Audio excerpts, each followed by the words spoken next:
পারভিন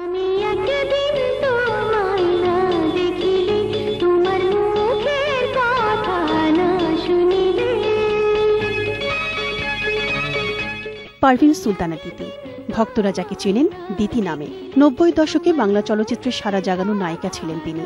সে সময় অল্প যে কজন নায়িকা ব্যবসা সফল চলচ্চিত্র উপহার দিয়েছেন, দিতি তাদের অন্যতম। মিষ্টি চেহারার দিতি তার চমৎকার অভিনয় গুণে দ্রুতই জয় করে নেন দর্শক হৃদয়। তার অভিনীত প্রথম চলচ্চিত্র ডাক দিয়ে যাই, কিন্তু ছবিটি শেষ পর্যন্ত মুক্তি পায়নি। তার অভিনীত মুক্তি পাওয়া প্রথম চলচ্চিত্র আমি ওস্তাদ। প্রথম সিনেমায় দিতির অনবদ্য অভিনয় নজর কাড়ে দর্শকদের। এরপর আর পেছনে ফিরে তাকাতে হয়নি তাকে।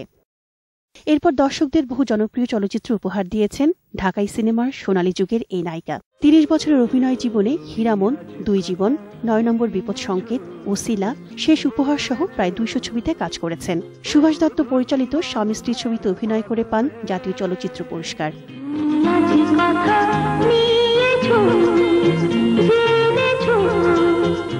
চলচ্চিত্রে ব্যস্ত সময় কাটানোর মধ্যেই হঠাৎ দেশ ছেড়ে চলে যান তিনি। পরে ফিরে এলেও চলচ্চিত্রে আর নিয়মিত হননি। ছেলে সাফায়েত ও মেয়ে লামিয়াকে নিয়েছিল তার ছোট্ট সংসার। পাশাপাশি কাজ করেছেন নাটক ও বিজ্ঞাপনের মডেলিংয়ে। সঙ্গীতেও পারদর্শী ছিলেন জনপ্রিয় এই অভিনেত্রী। ১৯৬৫ সালের ৩১শে মার্চ নারায়ণগঞ্জে জন্ম নেন গুণী এই শিল্পী। মস্তিষ্কের টিউমারে আক্রান্ত দিতির শেষ চাওয়া ছিল দেশের মাটিতে ফিরে আসা। শিল্পীর মৃত্যু নেই। বাংলা চলচ্চিত্রের সোনালী যুগের এই নায়িকা বেঁচে থাকবেন তার ভক্তদের হৃদয়ে। মুশফিকা নাজনীন, ২১শে টেলিভিশন।